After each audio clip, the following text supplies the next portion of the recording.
Hello mga ka-garden! Welcome to Francis Garden Mix Vlog. So, andito na naman tayo sa aming garden mga ka-garden. So, yan. Dave! Hi Dave! Hi! Mayayain si Dave mga ka-garden. So, aalaga kami ngayon ng kamatis. Nilalagyan namin ng aray. Ouch! Ito na mga ka-garden. So, nilalagyan namin ng twine. Ito mga ka-garden, nilalagyan namin ng twine. So, dalawa muna kasi hindi pa gaanong mataas yung ating kamatis. So, ito. Saka ito. So, dalawang twine muna. So, ayan. So, may mga bulaklak na ang ating mga kamatis, mga ka-garden. Halos lahat may bulaklak na. Ayan o. So, ito kahit na ano siya, may bulaklak na rin. So, dito banda mga ka-garden, nadaanan ng malakas ng ulan nung nakaraan, kaya konti lang, hindi gaanong madami yung tumubo. So, ito mga ka-garden yung bulaklak niya.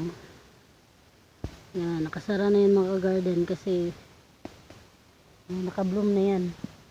Yan o.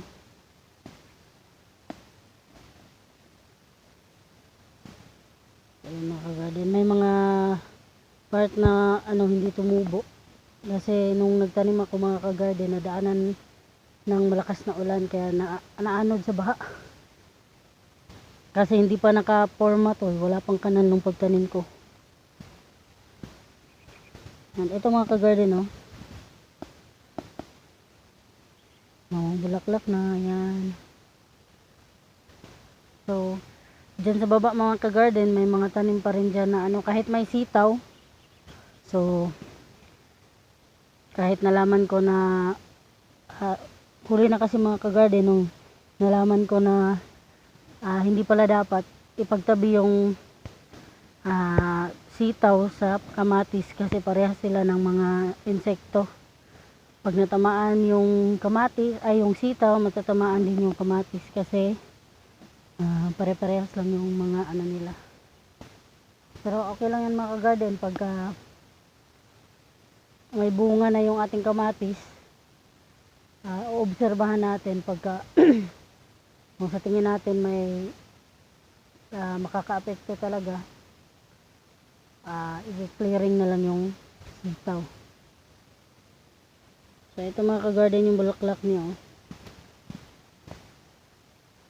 Yan, dami ng bulaklak. So sana to makatuloy. Kasi lagi pa rin umuulan dito mga ka-garden. So yung mga bulaklak ng kamatis natatamaan ng ulan. Kaya yung iba nalalaglag. So yung talong natin mga ka-garden, ayun. Hindi pa natin linisan. Hindi pa natin natanggalan ng damo. Kasi inuna natin yung kamatis kasi mabilis yung paglaki nila. So yung talong parang medyo mabagal yung paglaki. Kaya inuna muna natin dito mga ka-garden. So pina-prioritize natin yung kailangan na talaga. Kasi para maganda yung natin. So ito mga ka-garden nalalaglag yung nila. Kasi nung sunod-sunod kasi yung ulan dito, everyday umuulan. Kasi may low pressure mga ka-garden kaya natatanggal yung mga bunga. Bunga na sana to pag binuksan yung bulaklak nito. Bunga na may susunod na sana na bunga. Pero okay lang yan mga ka-garden. Sana makabawi. Ayan. So ito yung mga kawayan na kahoy na ginagamit namin. para pang ano, poste sa ating mga twine. Yan, gaya nito. So, naubos kasi yung mga poste, kaya yan si Dave. Nanguha na ng kahoy.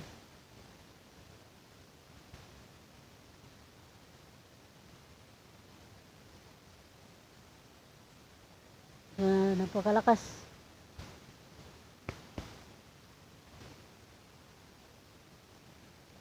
Yan, so tingnan yung mga tanglad natin mga ka-garden. Pwede nang harvestin.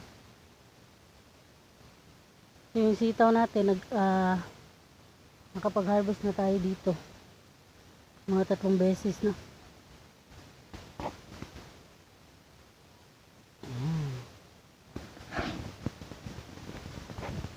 So, thank you for watching mga ka-garden. God bless you all. Bye!